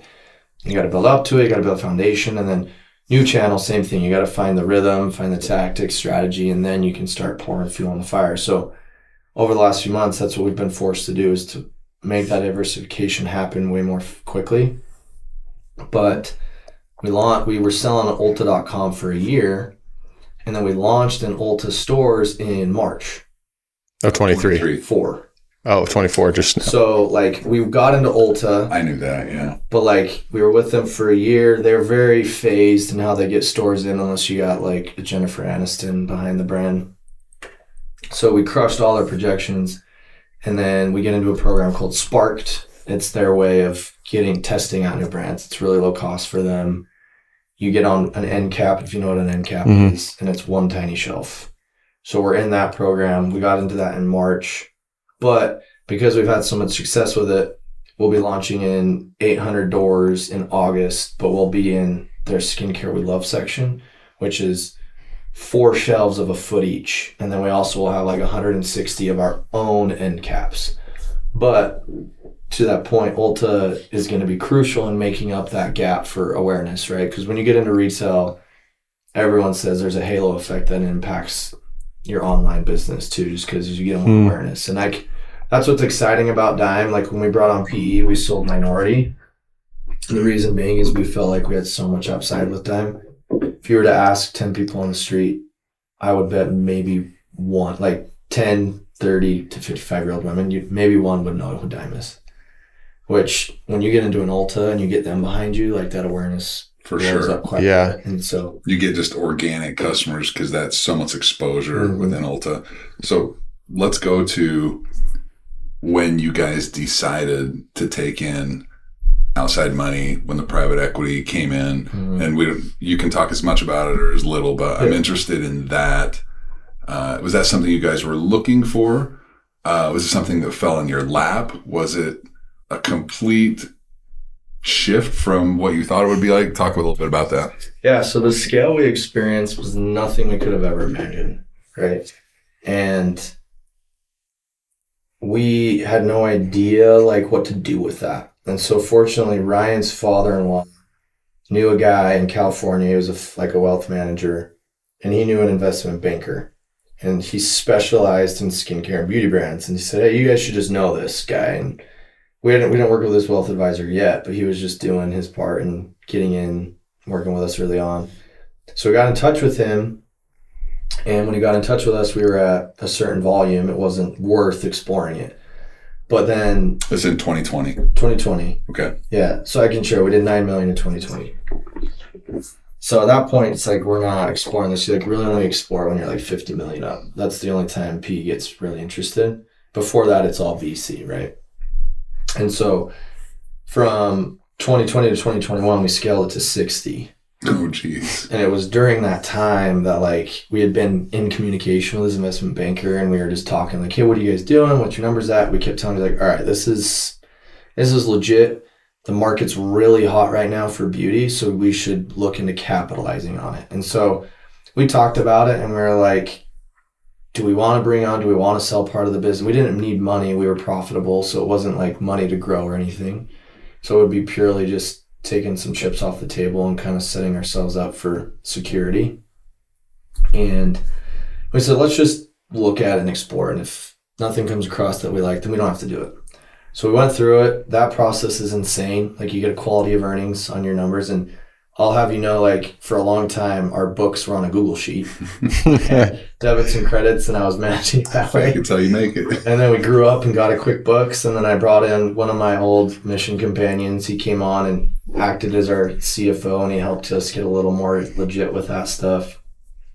And then did all of that, and then we went through the actual process of putting our what's called a SIM out, like our book and like all our metrics and things to all these potential buyers. And so it goes out to everyone, and we had a number in our head of what we think we could have sold it for based on what the investment banker said businesses were trading at. So that's what was in our mind. So we went to market.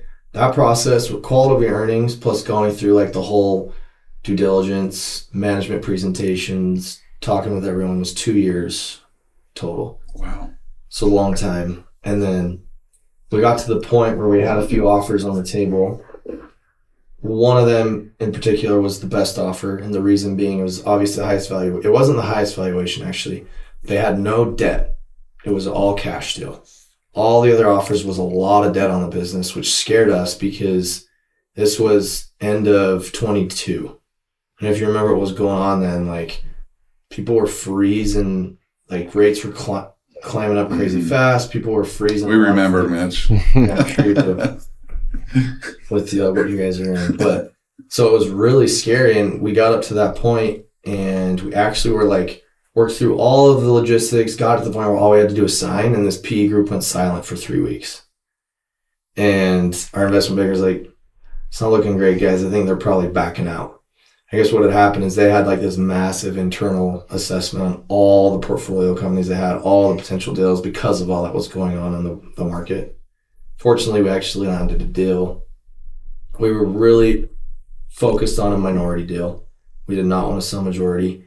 We wanted to retain the rights to keep running the business and build this to something that we personally think we can get there based on comparable brands that have done it in the past.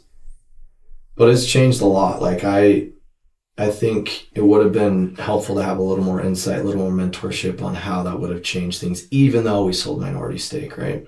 Yeah. But ultimately, with where we were at, the scale we were achieving, we felt like at the age we were at, if we could take a certain chunk off and just stockpile that, continue to use that to then grow on the side and invest in other things. If this crashed and ends up being a fluke in 3 years, like we'd be okay. Yeah. And so it was pretty surreal to kind of be in that situation at the age we were. And ultimately for us, it was, this is going to enable us to, one, do what we want for the rest of our lives. Like we're not going to have to be stuck to doing something we don't want because we're worrying about dollars.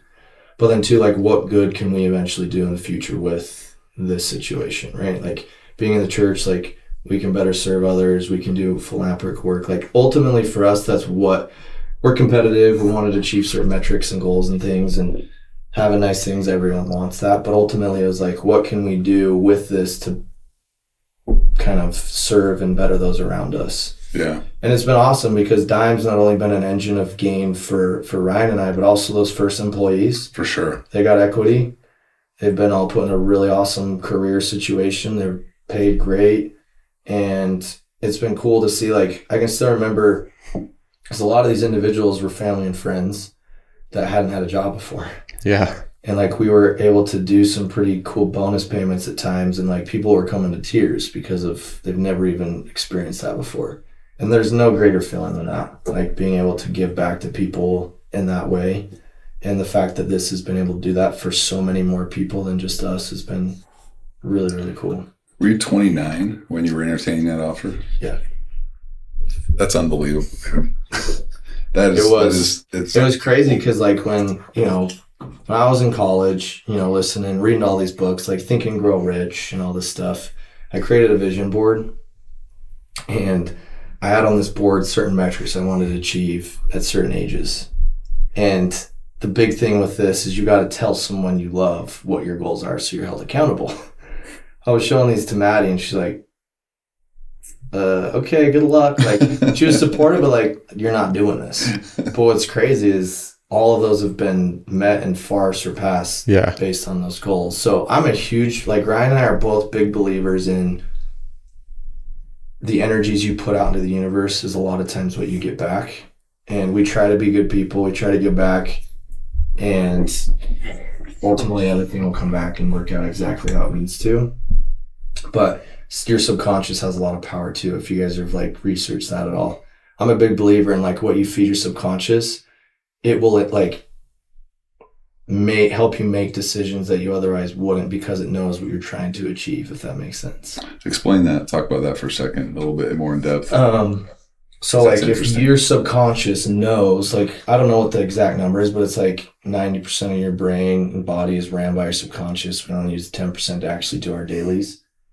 So the subconscious is super unknown, but it's super powerful. So it's the simple, silly stuff like self-affirmations. You build a vision board. You look at these things every single day. You say, this is where I want to be at this date. It may not be that date per se or hit that number per se, but your mind and body knows where you want to go. And so then the things that can put in front of you, the decisions you then make or the intuition you feel to make a decision is guided by that direction. It's kind of like, so we've kind of gotten into golf a little bit, but there's a lot of studies behind like you look at where you're going to hit it multiple times before you hit it. In your body, even though you may not have the perfect swing, it's going to do everything it can to get that ball in that direction. It's similar, but with goals and aspirations with your subconscious.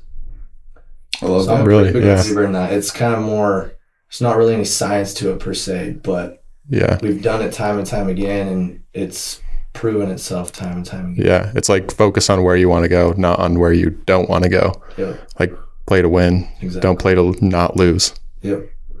I really like that. So Dime right now is erupting and just continues to see like great growth. And I think that's to your point with the halo effect and going into the stores and all the placement. It seems like the growth is just going to continue to blow up. How long are you going to stay involved with the company? Like, do you plan on being here in a decade? No. Okay. No, for us, when we brought on PE and like the consensus was we want to, and what the economy is doing in the market, how we can navigate this meta change, it's all, and how Ulta goes is a big deal. Our goal was 26, 27, sell it outright to a Unilever or something like that. That's kind of the game plan. And for Ryan and I, we do not want to be CEOs of a company that's held by a big company. So we also have to game plan, like, how do we build this approach to where we're CEO? Like right now we share the CEO title. I'm CMO, he's Chief Brand Officer. Plus we're co-founders. It's really unique. There's not a lot of brands that have that. But how do we layer in the president and they can come in and help run day-to-day operations a little more? We can take a step back from that and be higher level strategy. And then eventually like they become a CEO and we just go to the board. We're chairman of the board or whatever. That's the position we'd have to be in when we sold to not be tied down.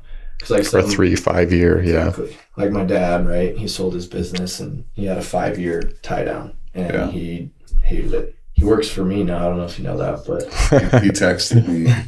It was a couple of weeks ago, and he led off with that. I actually work for Mitch now.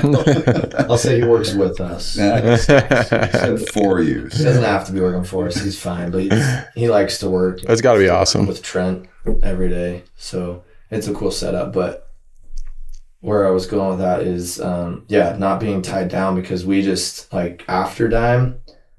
What we've learned is we don't want to operate businesses again. We can do it, but it's like I said in the beginning, it's not our passion. It doesn't get us up in the morning. What we want to do is, so we started another company called Black Hat Capital. And that's what we use to invest in things from the proceeds we got from the deal. Everything from real estate to solar to oil to like just funds in general. We've invested in like actual consumer product good brands ourselves that we're passionate about. So we'll keep doing that, but then ultimately we've launched a few other companies. So we have a mom and baby brand called Row Wellness that's operating right now. We're just chairman on that. We have a group running it for us, and that setup's ideal. That's what we want. We love to just ideate, figure out how we can find a niche in the market, makes things a little different, how to then take it to market, launch it, and then just add consult and advice to the management team on how to work through challenges or make slight tweaks to improve. And so that's what we want to do, just kind of have an incubation arm where we just start brands in the space that CPG in general, because we just know it. And then also potentially tech that supports CPG D2C brands, and then invest in stuff and be advisors and things like that. That's so awesome. It's been, you've said a lot of things I'm 20 years older than you, Mitch, and you taught me quite a bit. I'm sure it's all stuff you know. No, I don't. You've been awesome. And do you have any other questions? No, this has been great. My jaw's on the floor. Your guys' story is crazy. Incredible. You guys have killed it. Like I said, there's one person out of a million people that would have A, taken the risk, and B, had the work ethic to get where you guys are. So it's freaking awesome to see. This has been super cool to link back up. I mean, last time I saw Seth, you were 12. Probably a deacon, right? Probably 12, 13 years old. Actually, I remember you, it was when you got back from your mission, your dad was first counselor. Okay. And you did like a Q&A. And I was like, man, Mitch is awesome. Did I really? Yeah. I remember that. When I was probably, 12, 13. So all comes first circle. Appreciate it. He's working on them. That's not coming. So in a few years, or maybe a few months, we're going to have you back on and see how things have progressed. Awesome. Maybe after you completely exit Dime, because we want to bring back in and find out the journey down the road. But it's been a pleasure, man. Thank you so much. Appreciate it, guys, for having me on. Thanks, Mitch. Thanks, dude.